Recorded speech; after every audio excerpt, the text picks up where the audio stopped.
So first of all, I wanted to say a really big and very, very much heartfelt thanks to the Women's Library for hosting this event. When Ruvani from Zed and I discussed where we'd like to hold the event, I immediately thought of the Women's Library, and to be honest,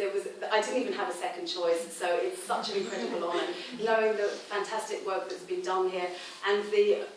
wonderful history that it documents. I know the campaign against pornography that was active sort of from the mid-80s to the early 90s, the archives of that are here in the collections. So it's just got such huge meaning and resonance to have this event here. And I think it's those of us who suddenly were really horrified and alarmed at the threat that the Women's Library appeared to be under. I just think it's really been such a wake-up call to make sure that we do use the building, use the collections, access them, because certainly the more involved in activism that I've become over these past few years, the more I realise that we just have so much to learn from what has been documented already. It's such a marvellous resource, and so I'm really heartened by what you were saying in terms of the survival, because obviously the survival of the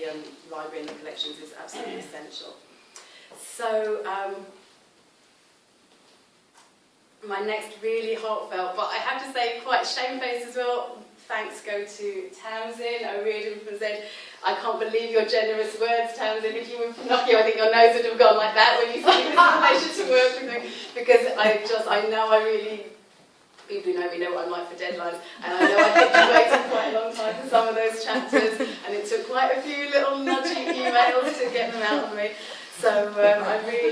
really thank you for your patience and your really kind of thoughtful and gentle persistence to make sure that the book did eventually make it out beyond my, whatever the kind of confusion that was in my head and onto my laptop, and then now finally into print. So I really appreciate it, Tamsin. Thank you so much, and thank you for your really kind words that you said earlier. And I think that what you said. About your little daughter, I think that is actually so much why all of us are involved in doing the work that we do, because we do see a world that is increasingly violent and threatening and hostile to women, and I think those of us who particularly work in the area of violence against women and girls and are involved in activism, see that with an urgency that perhaps many people manage to kind of go around in the same world, but actually not always being quite so acutely aware of it as we are. And so I do hope that the book may make a small contribution to making this world a little bit less hostile and more welcoming for the generations of young women that we all have such a responsibility to. I've slightly diverged from my thanking of people at Zed, so I'd like to thank Ruvani, Jakob, who was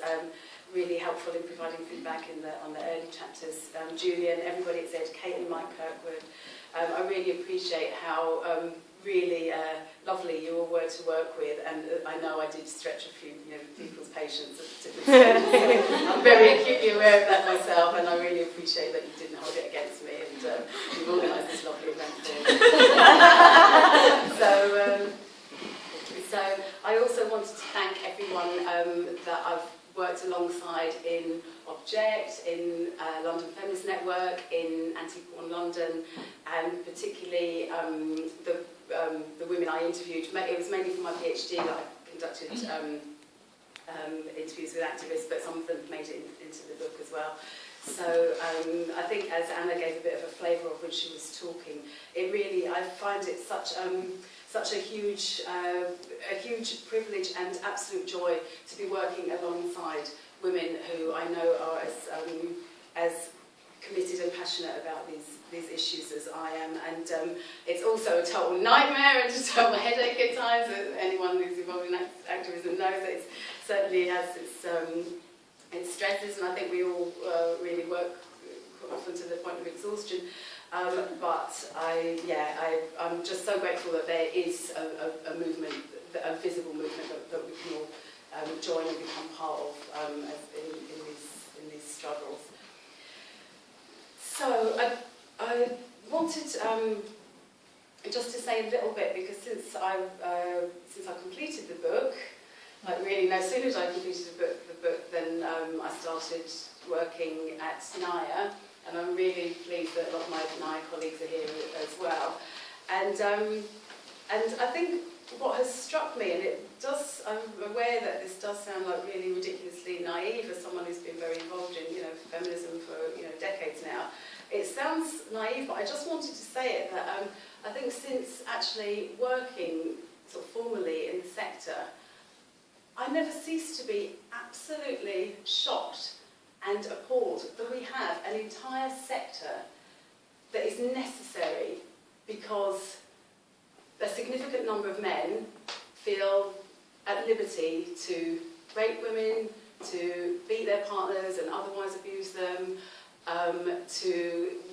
conduct multi-perpetrator rape on young women, and just to commit a whole range of what we know as violence against women, and often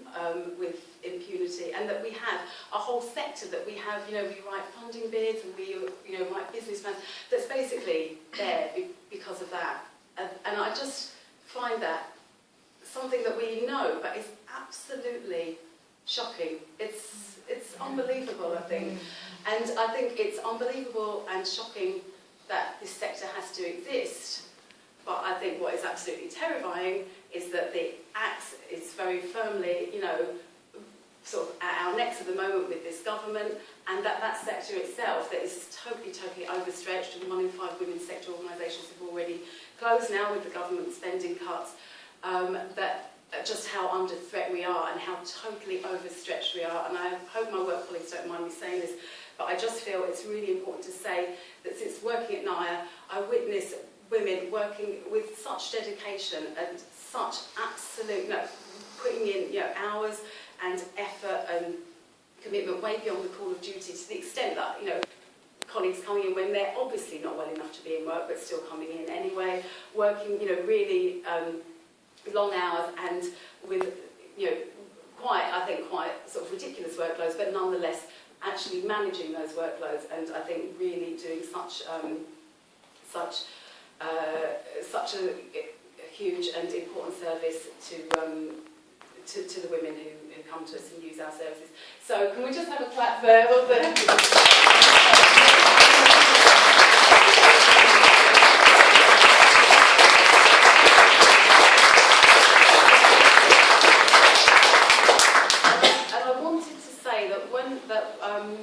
the particular area that myself and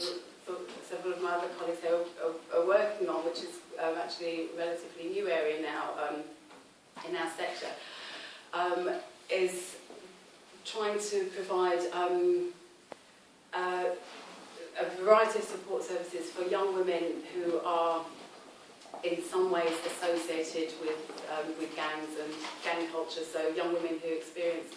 a number of risk factors which are very likely to be sexual violence, including rape and multi-perpetrator rape, sexual assault, sexual exploitation, and because of their gang association may also be at risk of actually of violent offending themselves. So it is, as you can imagine, it's very complicating and very challenging work, and it involves very, very high levels of risk for, and the situation involves very high levels of risk for those young women, and also for other family members who may be linked or sort of gang associated in some way. And something I suppose that's really striking for me, given that I've just come from writing the book, is how much of the part of the abuse of the young women and the sexual violence that is perpetrated upon them is so much part of that is the recording of it, the recording and dissemination of it. And I think we're all, even relatively mainstream organisations are starting to recognise that the extent to which this is happening, and the kind of psychological harm and trauma that this creates for those young women, that once this image is out there and disseminated and they have no control of it, and just how much that adds on to the original horrific experience of violence that they've gone through. And And I know for those of you who aren't necessarily involved in these kind of debates in academia, I think what you would find shocking is that, like,